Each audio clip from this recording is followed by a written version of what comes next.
Alrighty, what's up, everybody? Welcome back here to the program. A couple of changes, obviously, as you see, the board is a bit different. Kind of switching that up, kind of as we get into these next, couple weeks as we get into the hockey season. Um, it should be a good one tonight. I got Kicking It With Knuble starting up soon. Still waiting for Mike to get in here. So a couple minutes until then.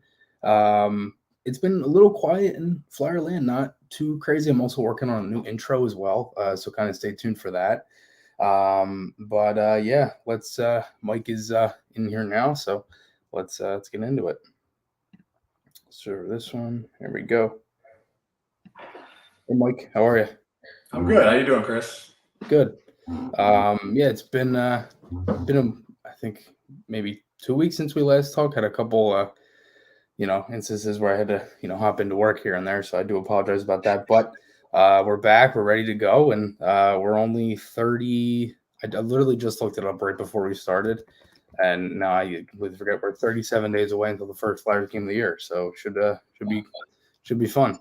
Yeah, what college football kind of starts up, and everybody starts to get antsy. And Mhm. it's funny, some of my buddies who got new jobs that aren't working for the Grand Rapids Griffins anymore. One got a job in Bridgeport, Connecticut, and with the Islanders. Another one is with the Iowa Wild. So they're all kind of heading out too. So it's funny time of year for players and coaches and everybody kind of get hockey back on the brain a little bit and start heading out again. Right. No, for sure. And especially with like you said, college football, and then the NFL starts this weekend, I think. So there's a lot of excitement in the air, and Flyers are starting pretty soon. Preseason got rookie camp. Let's talk about a couple of things though. So Mitchkov, we've talked about this before, Mike, around when he was drafted. Kind of the whole Russian factor. You've mentioned it. Obviously, there's the factor that basically every situation that he might not be able to come here type of thing. So he gets healthy scratched in 2 games, the first 2 games of the season for CSKA. Doesn't really, again, he just ends up not playing it. And I think the one thing that I guess the biggest question from this is this just like a typical kind of treatment of young guys, or is this like a deeper type of issue? You know what I mean? Yeah, it's funny because were he to come over here and play, you're not you're a little more well taken care of, right? Everybody's got a huge investment in you, not only your draft pick, but they need you to be good, right? So you're going to get every opportunity you have. And so at the end of the day, you know, playing where he's playing there in St. Petersburg, right? I think so, yeah. And he's breaking in. He's still a pretty young guy, and he's breaking into a men's league. And don't forget, like KHL is pretty good hockey.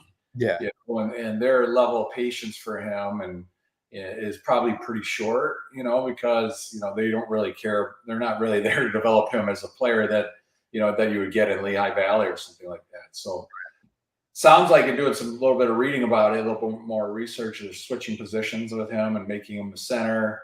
And then skating is obviously another level up there. You're playing with men now, and you had a nice run there in Sochi, which was a little bit lesser of a league, down a level in their league. So coming up here is going to be hard, and there's going to be an adjustment period, right? I mean, if they're switching up positions and stuff, they're not going to trust him for a while, and he's really got to earn their trust. And it's probably one of the first times in his life where he's really had to like get out there and fight for it. So it's probably a little bit of there's probably a lot of situations going on, but it seems like it's pretty typical, like like call it men's league. It's not men's league, it's professional league type stuff where you really got to earn your spot, and he's learning a new position. Right. No, for sure. And like again, this stuff happens in the NHL all the time. Yeah. I mean, like as soon as a young guy comes in, obviously you dealt with it as a young guy too. I'm sure every player has. You have to, find your role and find your game and just be able to kind of adapt to that. Does any part of you kind of look at this and wonder if it's maybe better or worse, as he's, naturally he is a winger, to kind of keep him in center, or does it, just kind of make more sense for you just to maybe keep him at wing? Yeah, I don't know. That team's going to take them where they need help, right? They're doing what's best for them, and that's where you get in a situation where you've got to, should it continue or something like this, you maybe try and think a little bit harder finding a way out. Now it's only been 1 week, right? I mean, they've only played a couple games, and everybody's panic wants to set in, and you want success right away, and so. But at the end of the day, is it going to kill them maybe to go through a little bit of a struggle? Probably not. Is it going to be ugly and hard on them a little bit, frustrating? Absolutely. It's going to make, Danny and other development guys and everybody else a little nervous, but I guarantee you they're keeping a close eye on it. And should it stay this way for a while, then, you might have some harder conversations about this. But I'm sure there's already a couple feelers out, to people that are closer to the situation there to keep an eye on things and try and get a response, or hey, what are you guys doing with them exactly, and out of their own private, personal private interests, or their personal interest is like we don't need to waste any more development time with this guy. And like I said, if it's someone that's just natural battling through it, it's good for him in the long run, and the Flyers probably don't mind that. Right. Exactly. And, again, like I said, like, I mean, I've said this before, we've obviously talked about it. Like, everything is kind of on the good side of the timeline right now, where he's young enough and the Flyers don't really need him right now because they're not in a position to win.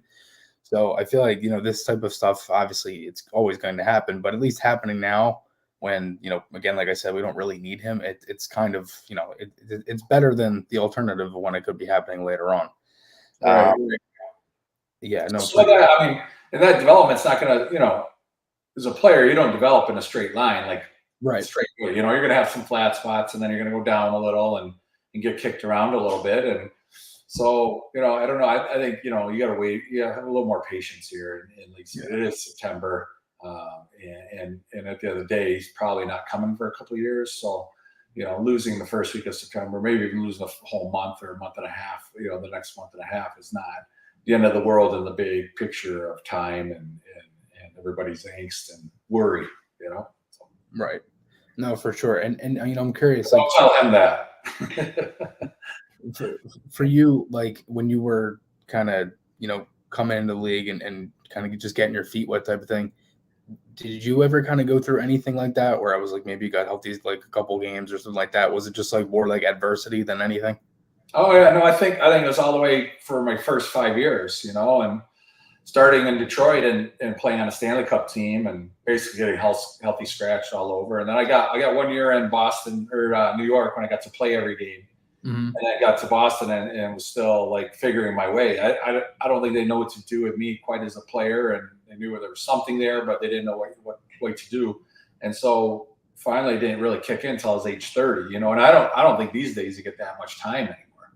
I think there's much more urgency, and everybody wants it now, right? So, it's hard, and you're trying to survive and trying to figure out if you have a career. And I don't know. We started having kids, and I got all nervous. You got mouths to feed too. You're gonna start getting nervous, and you don't get so many kicks at the can. It's a great career. Right. You play it as long as you can. So it does get you a little pissed off a little bit, every now and then about where that is, and everybody wants their stuff now, and you want success right away, and I think I was a healthy scratch pretty much in every rink in the country or every rink in the NHL. I think I was pretty much a healthy scratch. I can tell you about every press box in the country, probably.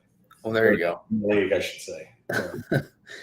I mean, it's funny because like I've never really heard a story like that where like there's at least been a guy that's kind of gone through that. Just kind of curious. The national the TV schedule came out for the national games. Mm-hmm. And I think it's like 12 games where the Flyers are usually on. Does any of that ever change? Like I've always wondered this, and it might sound like such a stupid question, but does any of like where the game specifically is being played on television, if it's NBC or if it's a home game or anything like that, does that change kind of like a player's mindset because it's like a national TV game? Yeah, I think because and I really enjoyed them. Like after kind of when football starts to wind down. Yeah. And then you were getting, they need Sunday fillers, right? Golf wasn't going quite yet, no baseball, basketball. I don't know who had the contract, probably not. But when NBC had like the Sunday afternoon game, that was a big one. When was there another one? It was like either Wednesday nights or something like that. Wednesday was a big one, yeah. Yeah, you kind of knew it's a national game, and it's moved around a little bit. Wednesday still is a big one now, honestly. A big one, but that was like NBC Sports big one, and that was a big one. But you knew some of those like Sunday afternoons, like because they cover kind of the same teams, the same good markets, right? The New Yorks, the LAs, the Chicagos, and the Pittsburghs, in Washington. That seems about it, right? Right. On there. I mean, they try to expand a little bit, but it seems like those guys dominate. But yeah, it was like the Wednesday night game, and yeah, I think it was a Wednesday night game. But Yeah. akin to Monday Night Football and stuff, and now even Sunday Night Football, where it's like that's a game. There's only one game going, everybody's watching it, which is right. Always super fun. Yeah, for sure. I mean, especially too now because again, like they've done Wednesday night for years when it was still with NBC when they had the contract. They did the Wednesday night rivalry, and that was always fun. Mm-hmm. That switched into TNT when they took over, and they still have the Wednesday night. And I feel like they do a pretty good job of at least getting some good games. Again, like I said, Flyers, they have 12 total games that are on either ESPN, ESPN Plus, and Hulu, or TNT or anything like that. Mike, I'm curious. I got to ask. That's what I have to say about that. I mean, you just said it. Now it's so hard to find games. Like, it's like you got to be subscribed to ESPN Plus, and you got to. Yeah. That's where it loses a little bit. It's not just like one channel that everybody knows is the go-to channel. Right. Every bar in the country's on. Every hotel bar in the country. Everybody, every massive place that has multiple TVs has the game on. That's where it gets a little fragmented. So sorry to interrupt, but. No problem at all. And honestly, I think too, and I'm kind of curious, like, for Edmonton, for example, right, best player in the world, they have McDavid, and they're on 18 times this year. Mm-hmm. Is that kind of something like for you that, like, as a player, maybe like back then or even still now, at least trying to grow the game, is that something that is kind of lost, do you think, is there isn't as much of, the national markets that kind of pick up some of the best players, guys like McDavid, Draisaitl, and obviously you could throw, really any other team in the mix that's, very good. But, I feel like that's been something that's kind of been lost a little bit in these past couple of years is the actual marketing of the specific star players. Because honestly, if you went around and you asked like anyone in the States, who either LeBron James, Tom Brady, or I'm kind of drawing it back, well, honestly, Shohei Ohtani or Mike Trout, and then you ask them who McDavid was, they probably wouldn't be able to tell you who McDavid was. You know what I mean? So, like, I think I'm curious, like, as a player's perspective or the former player, where do you kind of see that?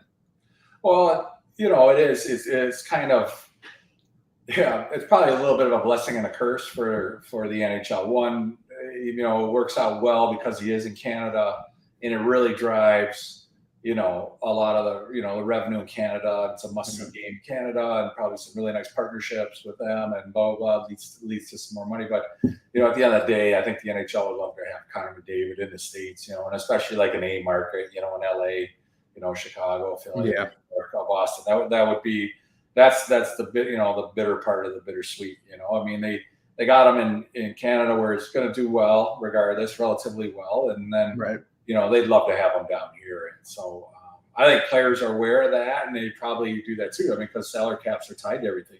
You want the league to be strong and do everything. But it's probably funny for like the average niche person that watches hockey that like to see the Edmonton Oilers on. Otherwise, Edmonton on. To your point, if you laid out headshots like a wanted poster and said name these athletes, and probably he'd be the last guy. You probably throw in soccer guys that might be more recognizable than him. Especially with Messi coming to Florida. He's probably even more recognizable right now in the States than Connor McDavid, and he's only been here a month. Right. I never really. I mean, I wasn't a huge soccer guy. I mean, I guess I knew his name, but before I guess they won the World Cup last year, but even then, I probably forgot what he looked like. And if you lined up 10 guys, I would have had a hard time picking him out. Just I'm not a soccer guy, but their goal is to make you a soccer person, just like hockey. We're trying to make you be a hockey fan, and Connor McDavid's probably the most exciting person in a long time to make you do that. Right, exactly. And then now you add Bedard into it with Chicago, and that can kind of help too. So I think there's a lot of kind of good things that they might be getting down the road with, especially I think with expansion. I think they've kind of hit that really well with, Vegas and Seattle and the most recent, and them being, I believe, 1 and 2 in revenue. And I think both their AHL teams are 1 and 2 in revenue down there too, which is just insane. But just kind of going off that, back to the Flyers a little bit, Tyson Foerster. I wanted to kind of talk about him a little bit. He's one of those guys that, I mean, he played a little bit last year, 8 games. He looked pretty good. He had 4 goals, a couple really nice ones. Obviously, he can shoot. That's one of the big aspects to his game. really good size, pretty good skater. He's gotten better at it since drafting, or since at least being drafted, I should say. It's weird. Like I feel like the skating knock at draft day is always one of them things that is so hit or miss sometimes. Where some guys can, the like example, like one guy was Bobby Brink. Said he was a really bad skater, all this other stuff, and it actually looked a lot better. Another guy now more on the team. A more notable name on the team, I guess I should say, is Konechny. He was one of the guys that they said during his draft time was real bad skater, all this other stuff, and he actually one of our fastest skaters too. But that's obviously a different conversation. For Forster, I'm curious kind of where you see him, Mike, because I could see him maybe in the Calder voting. I don't know if he'll win it because there's a lot of names there. Yeah, there's a lot. Bedard, Carlson, Fantilli, yeah. There's a lot of names, but for Forster, where do you kind of see his at least development, and I guess where could he kind of fit in your imaginary Flyers lineup? Yeah, I know. I mean, like you touched on it. Like he was up briefly last year, had like 7 points in 8 games, which is a really nice debut. And at the end of the day, I think he played somewhere around 100 NHL games, and it's probably about 0.7, 0.75 points per game down there. So he's a nice scorer, not a huge scorer. And, obviously Canada had him at World Junior and all that. And so, but, what strikes me a little bit, like looking, kind of doing a little bit of work on him, like he had 40, almost 50 points in the American League, and he's even plus minus, and not that plus minus is everything, but usually that's a pretty good clue on like, well, you got 48 points. That means like, how many are you getting on the power play? And, are you a big PP guy, or are you going to be a two-way center, and you touched on his skating, even though he led Lehigh Valley in scoring too. But again, these knocks aren't skating. You got to remember he's an 02, so he's super young. I mean, he's 21 years old, and kids missed pretty much a whole year with injury too. Yeah, and the kids get stronger, and they do figure that kids hear things too. Players hear things. They know what they got to work on. Right? It's easy. You're not going to keep going in the gym if somebody are telling you strong and get stronger. Like you're going to try and find your weak spots, and that's part of your development as a pro and as a young player. Is like I got to listen to what they're telling me. I got to get better at. And that's what I got to spend my time on. Not getting stronger or looking better when I look in the mirror when I get in the weight room if I'm already strong enough. So it's for him again, his way to his ice time is going to be through John's heart, and that's going to be a big two-way guy, because really at the end of the day, I mean, he led Lehigh Valley, 48 points it's fine in the American League. It's not going to be like get you carte blanche with John Tortorella. If you're putting up 90 or 100, he's going to he'll look the other way a few more times, but 48 is like, well, this kid's going to have to figure it out both ways. And so, that teeny tiny sample of 8 games is a real nice start. I think that is something that he could hang his hat on and be really proud of and feel like, hey, I'm close to this. I can get it now. You got to about go 10 times that amount of games before you get a real read on him. Make it 80 games. Now you get a much better read on the guy. But right, certainly, probably the doors open for him to really come in and hopefully he can kick it down instead of just kind of slide into a spot.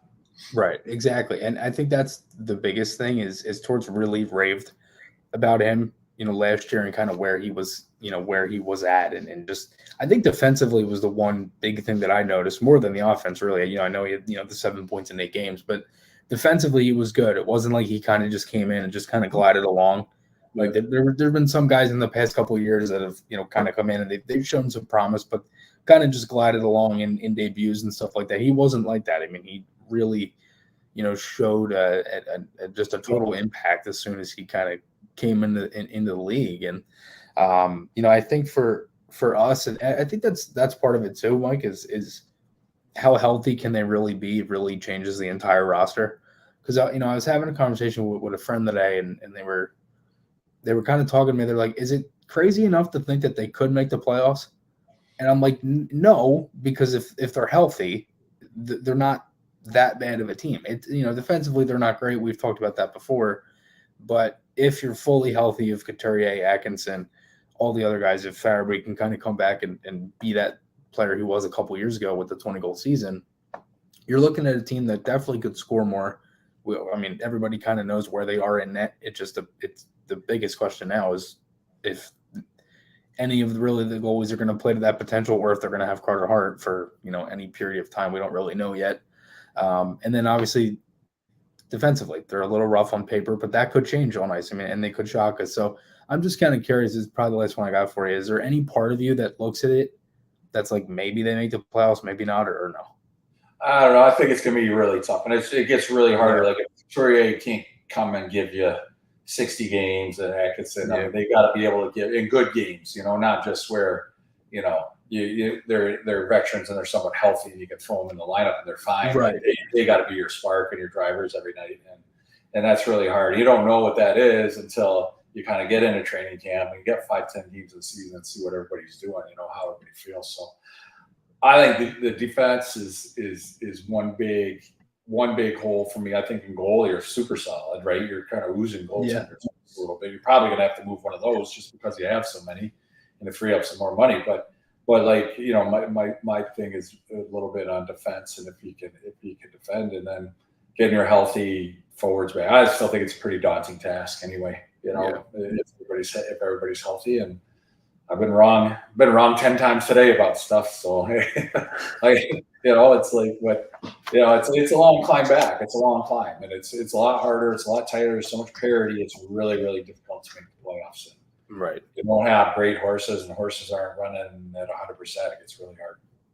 Yeah, no, for sure. I mean, and again, like, if they again, like you said, like if they're not healthy, then they're not really going to be doing much. And especially, I think too, with how the division is, how tight the Metro is, and really there's no separation, and basically every team outside of the Islanders added in that division or in our division, and just it doesn't look good, to be honest, but we never know. I mean, crazier things have happened. So you just got to get on a right hot streak every once, make something happen and avoid a bad streak. If you got two hot little mini streaks are better than one bad one, way better, and that could do a lot for you. So it's, staying in the fight, win one, lose one, don't lose 3 in a row or something like that. Win one, lose one, win 2, just kind of keep chipping away. And, but it's daunting. It'll be daunting because you said, like, it is super tight. The parity is incredible right now. So pretty impressive when the 8th place team goes to the finals and basically barely ran out of gas in the final and kind of got run over by Vegas team. It's pretty, shows you what's around the league, the parity a little bit. Right. And I think part of it too is when you look at, a team like Florida and a team like Seattle, like I wonder if the Flyers can towards at least kind of look at that and say, like, why can't we do that? Have that mindset? Because I think that's the right mindset to have. It's just, can you do it? And I think right now the roster has like 1 or 2 type of, main key guys, like superstars, really. That's really what they're missing. They have basically everything else. They just don't have a, to me, at least a legit one defenseman and a guy who could put 40 in every season. That's the biggest thing that they're missing right now. Yeah. Somebody who's going to, do that for you. Like just who moved this summer, Alex DeBrincat, moving from Ottawa to Detroit. I mean, he's a 40-goal scorer. That's the guy you got to find, I'm sure you're excited to be watching him. Well, we'll see. It just popped in my mind. I haven't been watching that closely, but it's certainly a big deal in Michigan. It was during the summertime. But there's a guy out there. I mean, you take a chance on like a Patrick Kane or something. Right. There's another guy. Who's had some surgery, and if he's feeling well, he's still on the market. Is he worth taking a run at? I don't know if you need some veteran presence, and maybe he's still going to get 50 or 60 without too much effort. But if he's healthy, can he put up 70 or 80 for you? Like it might be, is that something you can think about? That, and again, depends on his demands and what he play for and how much room you have and all that, how much cash he could free up. And that'd be, Couturier money if he's injured or something. You get him on long term and you can scrape up some cash somehow. But again, these are all things that'll sort itself out over the next 3 or 4 weeks, a little bit. So. Right, exactly. So we'll see. It'll be interesting. But Mike, thank you so much. Always good, hearing from you and hearing your insight. And I'll talk to you next week. All right. All right, you got it, Chris. Thanks, buddy. All right, I'll talk to you, Mike. See ya. There he is, Mike Knuble, Kickin It With Knuble segment. Mike is always good, man. Always enjoy talking to him. A lot of good stuff. And what's up, everybody? Let me look at some comments here. Again, the phone line is open, 267-939-1216. Don't have too much, honestly. After the segment with Mike, Just kind of wrapping up a couple other things. Wanted to mention a couple stuff about the site. First day went well. A lot of good things from Maher Media. Obviously, again, the website is up. Morgan Frost still not signed. It seems like that's going to kind of be going away soon. It seems like that Frost should be getting this done in a couple of weeks, but I do got a call here from Tristan. Let me pick this one up. Hey, Tristan. Go ahead, buddy. Good, man. How are you? Yeah. Yeah, man. Of course.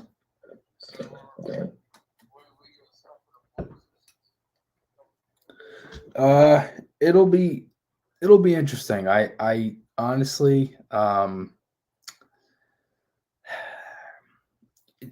of me is kind of in between, I think, because I'm looking at it like part of me wonders if there's any idea that they make the playoffs, and I don't see it at all. It's just an interesting a thought that comes into my head because I'm just kind of babbling here.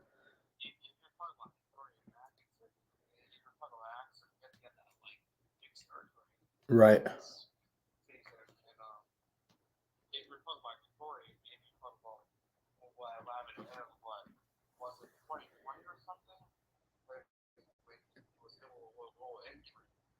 Yeah, I mean, well, yeah, I mean, Kutz has been injured these past couple of years, but mhm. Right. No, exactly. And that's the thing. Like those guys, it's a lot of your offense, it's a lot of points. It's a lot of guys that can kind of come in and really kind of give you a spark and they're leaders. I mean, Atkinson's played under Torts. We've never seen it so far. You have Couturier, who obviously everyone knows who Coots is. He's that Selkie type of center. I think there's a lot of good things that can come with this if it ends up working. And unfortunately,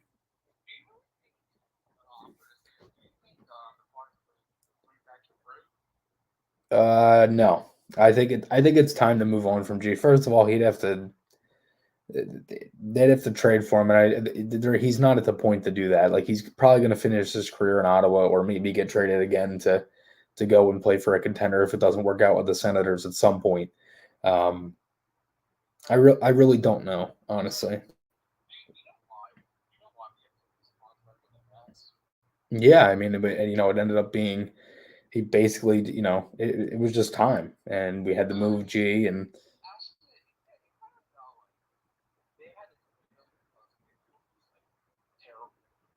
right, exactly. I mean, we were struggling, and he kind of wanted to move on and wanted to change, and that was kind of where it went. And unfortunately, um,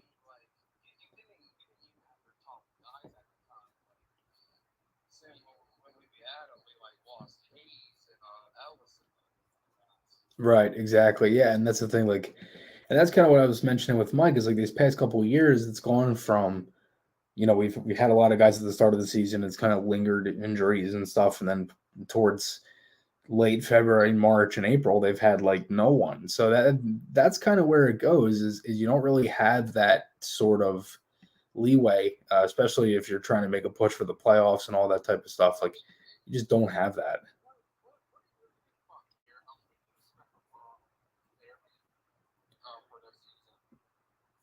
Say that again, buddy. Yeah, I mean, I'm hoping that at least if he can come back and play to any sort of percentage of what he was and be able to kind of just get to off to a hot start, that would be nice.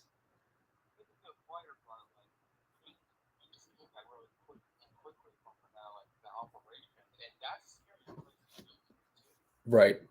Yeah, no, for sure. I mean, I think there's a lot of kind of, questions kind of surrounding, Farabee and kind of where this is going to go. But Tristan, thanks so much, buddy. Always good hearing from you. Call in and I'll talk to you soon. All right. All right, buddy. I'll talk to you. See ya. There he is. Thank you, Tristan, for calling in. Yeah, the phone line's still open. 267-939-1216. Yeah, it's interesting. I think with Farabee, and I think it's kind of a little bit of Frost too. Like you want to be able to kind of see those guys just have a good start right away. Like Frost last year had a good couple first games, but didn't have the best start. The first like 20, I think it was 29 games weren't too great, and then kind of as the season was going on, then he had the hot streak kind of later on. That's the type of stuff that you want to see for long stretches of time, kind of throughout the season and stuff like that. Philly Ghost, he said, "You never know because, or you never know because each season a team can develop into something that was not expected." For sure, man. And that's the thing. Like as much as I've been talking about this whole kind of where I see the team type of thing, and uh, all this stuff. I could be completely dead wrong. You know what I mean? And it's happened before. I've been dead wrong on something. Some things I've actually been, kind of hit the nail on the head at times. But it's hard. But it's all kind of off season talk too. Got another caller coming in. Dad, go ahead. Yo, what's up, Dad? I think your Tristan's call at all, so I'm hoping that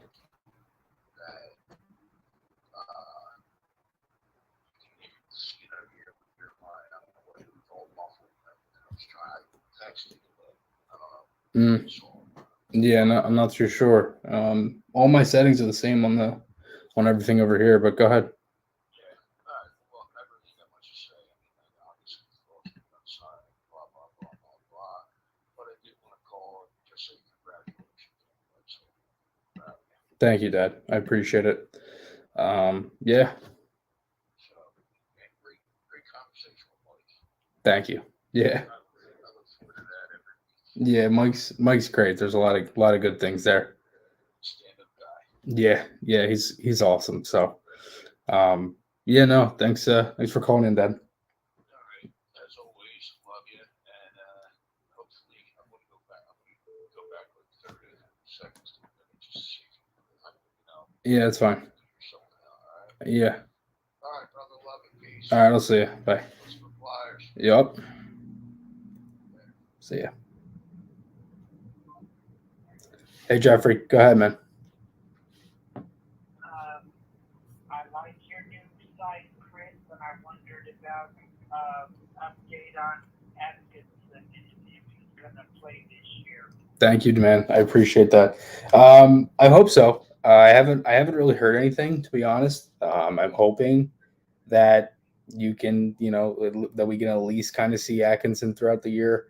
It would be nice, especially because I've mentioned it before. Just the offense and everything else would be a lot better if you could, have Cam and Couturier for that matter.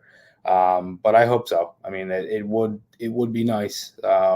Again, I haven't really heard much, and the Flyers haven't really said much of anything. Hopefully soon, as we kind of get towards camp, and a lot of the guys are starting to kind of come into town. So we'll kind of see where it goes, and hopefully we can get a update soon.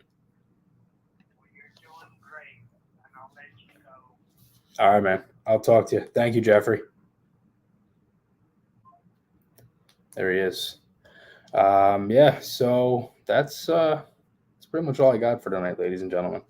We're getting closer. I'm going to do a whole rookie camp preview next week, so stay tuned for that. It's going to be a good one. I'm going to be kind of breaking down a couple of different things. I'm going to be having a guest as well, so stay tuned for that.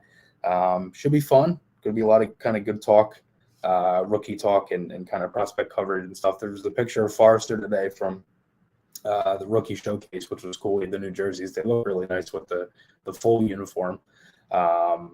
Training camp CMZ that starts September 21st.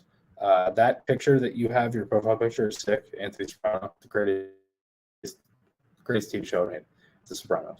But a little sidetrack. Yes, September 21st is training camp. Coming up soon. Going to be a lot of fun. I cannot wait for hockey season. It's not even funny. There's so many little things that I'm just super pumped. Tomorrow on the website, check that out. Then another one comes, and we got a lot of content and stuff coming. I do and I'm getting the works of planning too. So stay tuned for that. There should be a lot of fun throughout the season. And I will talk to you guys all again very soon. Thanks everybody, Mr. Twister, my dad, Jeffrey, Tristan, Philly Ghost, DMZ, everyone calling in, Mike, obviously for the segment. It's a lot of fun. Thanks everybody so much, and I'll talk to you guys all next week. See you guys.